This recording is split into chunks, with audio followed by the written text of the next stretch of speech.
is already starting to be an exchange between feminists in the US. There was the women's building in California, and what was happening in Mexico City with the feminist movement as well. So just a year later, for example, there was an exchange between that Monica Meyer, a really prominent feminist artist in Mexico, had initiated to bring feminist artists from California down to Mexico. So there is really, I think it's important to not think about these artists isolated in Mexico, but there is a lot of exchange taking place. The way that she's using spelling, and often it's important to point out that in her writing, when she's writing in her artworks, she often misspells words. There's an example where she has a piece called cielo, sky, but she spells it with an S instead of a C. And so there's this play also on the proper way to write. She's always pushing against that. She's always kind of breaking the rules. And we see that in the way that she's writing, and then also the way that she's painting. So let's actually, that was the first collaboration of many between Magali Lara and Carmen Buyosa. They had met the year before, introduced by their friend, the artist, director, performers, later Senator Jesus Rodriguez. And Lealtad is a series of poems that Carmen had previously written. Magali was really specifically looking to work with a writer. One of my favorite anecdotes that Magali says is that when she was young, she actually wanted to be a writer, but she wasn't very good at it. So that's why she ended up drawing so much in her work, because she says that drawing is the closest thing to writing, which I think about a lot.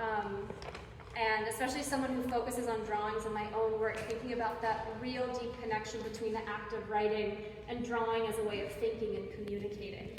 And so the two came together and they produced this beautiful artist book at the Taller Martin Pescador in Mexico City.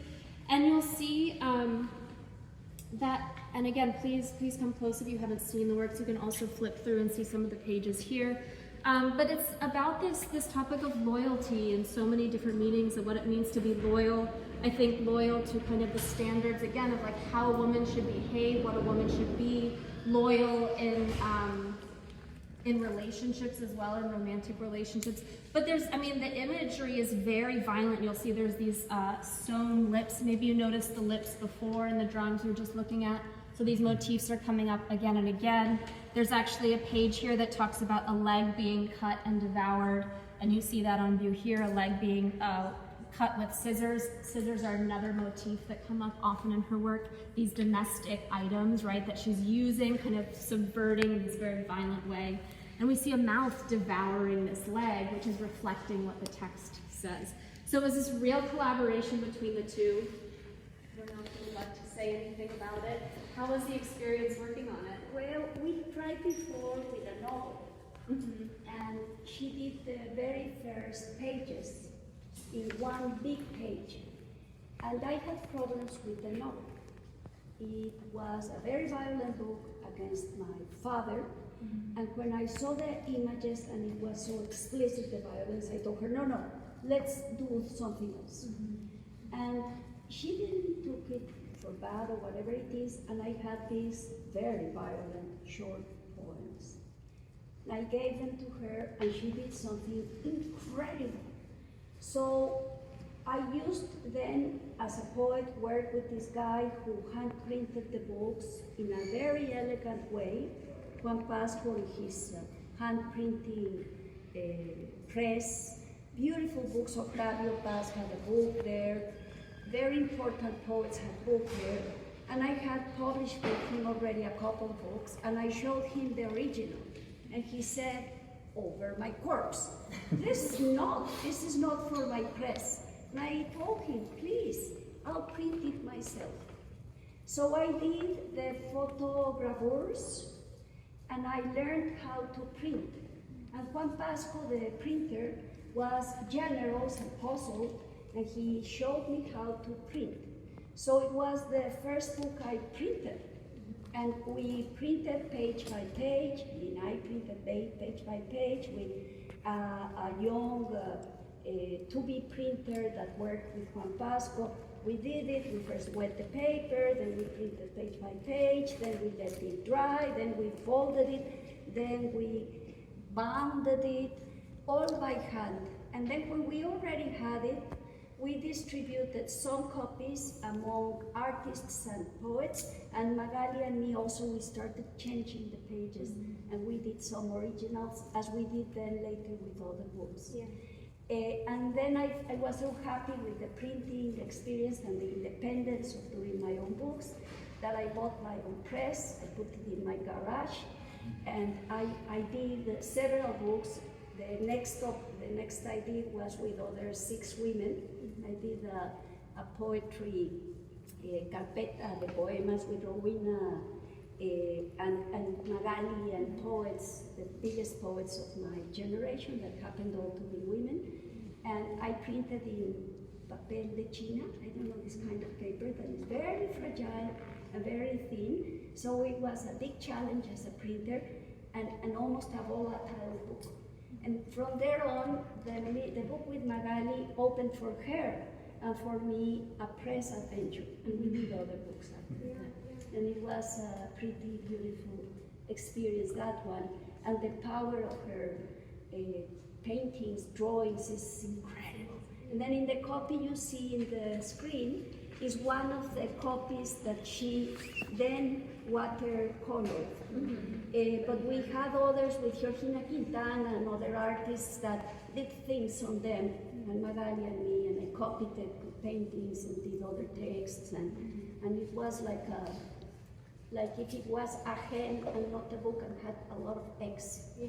As we did later with another one that we did have a whole exhibition on it that we called Books and Other Books at the Museum of Modern Art in Mexico, with another book of Magali with paintings and then giving it away to artists and painting, and again printing them and changing the form and the paper, and so a whole beautiful adventure of independent art. I'm so glad you bring up the exhibition, books and other books at the Museo de Arte Moderno, which you did, as you say, just a few years after this. Because going back to this idea of collectivity, I mean, this was an amazing, amazing show that, as Carmen says, started from an artist book that they had done together, a different one, and they invited all of these different creators, writers, artists, journalists, 52 creators from throughout Mexico City to respond to this artist book. And you got, other artist books back, you got little, because it was about a chair, this book that they had, it was about a chair that is waiting for her love to return. But you even got a response from Marcos Curtich. Oh, Marcos Curtich made himself a chair. He built himself into a chair in the exhibition space. With his hammer and his nails and some blocks of wood. And in the middle of all of us, he became the chair. Yes. And then we all sat in his legs. And we have the photographs of us sitting in his legs and he walking around with us. It was pretty wonderful. But it speaks to this, this wide network that you all had as well, and that you weren't, I think, as is really characterized by your collaboration with Magali, you weren't just kind of staying in your area of writing, staying in your area of visual arts. There were all these collaborations between the different arts taking place, especially among women artists. And actually, maybe, normally I don't do this, but let's go and look at Cocinar Hombres, because I think that's on the same topic. In this other vitrine right here. So this is the sketchbook and the script and an artist book made in relationship to a play called Cocinar Hombres, or Cooking Up Men, that was actually the second play that Carmen, Magali, Jesus Rodriguez, and Liliana Felipe collaborated on. This was between 1984 and 1985. And in their previous play had been called Tres Señoritas. It was inspired by the paintings of Frida Kahlo. This playing young girls who overnight had been magically transformed through a ceremony into adult witches. And so the play is this really intense dialogue between the two of them deciding if they want to stay as young children or become adult witches. And so it's really this very psychologically tense dialogue. But you'll see Magali did as for Tracy Señorita, she did the scenography. And so you see some of her drawings thinking about the development of the costumes. But this is just to go back into like this way that you were all collaborating really intensely, not just going back to the idea of like loyalty, not just staying loyal to like visual arts, writing, theater. There was really all of this coming together at this moment, which makes it so exciting and so productive. So quickly, I do want to look at this painting series here, which, except for this one on the end of this wall, these are from a series called Historias de Casa from the mid-1980s. You'll notice, again, the written word, writing, appears in many of these works, especially this one is very noticeable. And here, I'd like to mention, we're coming into painting now. I talked before about how Magali was very interested in bad writing and misspelling words as this way of breaking the rules, of not behaving, of not conforming to these standards of what like a good girl should be, a good woman should be, how to behave. And so she was very influenced by comic books, historietas in Mexico, cartoons.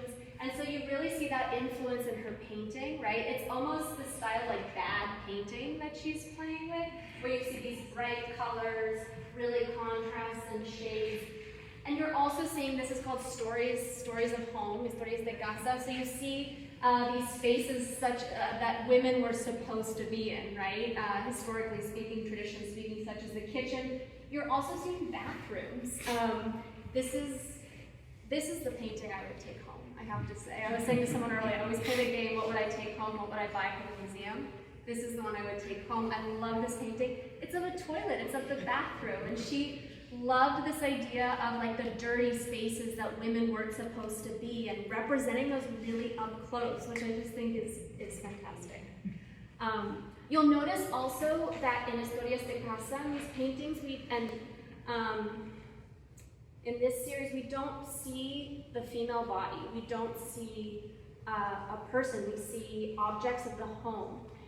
And actually, this really becomes important for Magali in her work, is that she did not want to represent the female body, which for so many centuries had been subject to the male gaze and really this, and suffered this objectification. So what she starts doing is, instead of depicting the female body, she actually starts to use objects in these like very anthropomorphic ways. So I think that brings us to this series here, Objetos, also from the 1980s, early 1980s. And you see she's depicting like these glasses with straws, like types of bottles. Again, you see writing. There's also this type of like string that's coming off, which we've seen before, so it's turning into a collage. But there is something, like here you see it says, un lapso, no te olvido. And you see this kind of like grouping of three bottles that seem to be like laughing at this glass that's turned away as if it's like not invited to be part of the group. So she creates, I think she's so brilliant at creating this kind of like real emotions that we can relate to as humans with objects. And she finds a way to not have to present or depict the female body, yet tell these stories, these very intimate stories of what she was experiencing. Any questions? Okay. Here, there's a very, immediately noticed now after seeing her earlier work, that there's a big change, immediately obvious. She's working on a larger scale. You'll see trees, you'll see references to the outdoors. We've been looking at so many domestic objects, interiors. So this is a real shift for her. Something that she has spoken about openly that ignited the shift for her in her practice was that her husband in the very end of the 1980s actually passed away at a very young age, and she was in Cuba with him while he was in the hospital and sick. she talks about how during this time of so much death and loss, the outdoors really started to have a new impact on her in terms of thinking about regeneration and processes of life and death. So that is one of the reasons you start to see these trees, but you'll notice that they're actually dead trees in many cases, right? So, but there still is this kind of like these small little references to life again. And so she was thinking a lot about how in the winter with dead trees, they will regenerate after. And this is something that she really saw as kind of this metaphor for life and how she was dealing with it. We were talking before about how she replaces the female body with these objects, or the human body with these objects. I think even here with the trees, like this is a very, very romantic, like very sensual painting, and you see that there's this one tree coming out here, kind of wrapping onto the branches of another tree that's coming out of the corner. So she still is thinking about these types of ways to represent through objects of the material world. These, so these are from the Proliferation series. These two from the series Revocaciones. You'll notice that she is working directly onto wood panel. And if you stand back, you can see how she's thinking about the composition as well in relation to the wood grain of the panel. So you see these amazing two kind of like forms of the wood coming up at the side. You'll also see that she's still incorporating writing, right? There's some words here up at the top. I think of these as drawings completely. I think there's a real emphasis on the line. The way that she's working is very related to the drawings that we saw earlier. So I really like thinking about how she's kind of coming back and forth. She's really incorporating different media. She's bringing ideas that she'd been thinking about previously, but adapting, kind of moving outside in a way that we didn't see her doing earlier. So you can see how she's continuing to develop in the 90s. And these are themes that she continues to work on today in her current practice. So I think I'll stop there because I know we have another amazing tour with Bernardo, so I don't want to take up too much time, but thank you all for this quick walkthrough, and I'm happy to answer any questions.